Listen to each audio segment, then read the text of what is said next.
وأنتم في هذا الوقت وفي هذا الجو أحوج ما تكونون إلى النصيحة المكررة.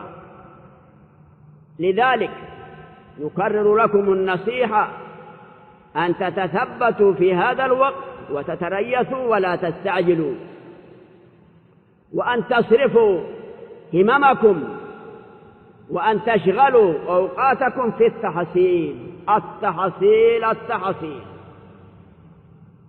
للسياسة أربابها، وللمحافظة على الأمن أصحابها، ولكن أنتم واجبكم الاشتغال بالتحصيل. لا تزيدوا الشر على شر بدعوى أنكم تريدون تفعلون خيرا، لا، إن انصرفتم إلى تحصيل العلم فعلتم خيرا كثيرا في أنفسكم وفي مجتمعكم.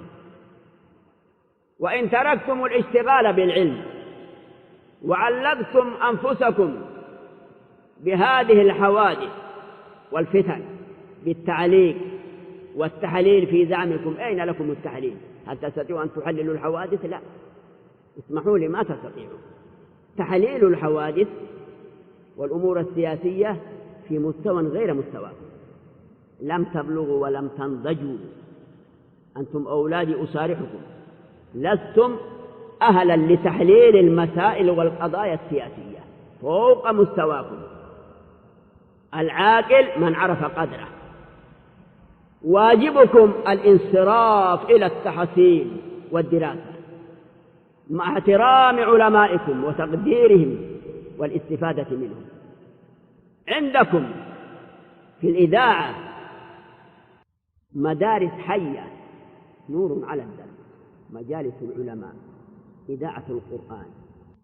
استفيدوا من هذه المدارس الناطقة مع دراستكم وما تقرؤون في الصحف. إن قرأتم أخبار سياسية احفظوا، وإن شئتم خذوا العدد احفظوا عندكم حتى تنضجوا، فيما بعد تعودوا إليه.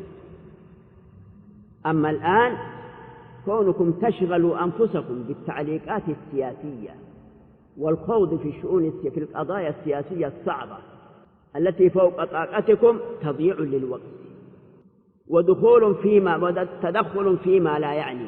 ربما يقول لا يعنينا، لكن يعنيكم بحسب علمك ومقدرتك، فلتحسن الظن بمن هو أعلم منك وأكبر منك سنا وأكثر منك تجربة. دعوا الأمور والقضايا الصعبة لهم وحصلوا العلم، وبالله التوفيق، وصلى الله وسلم وبارك.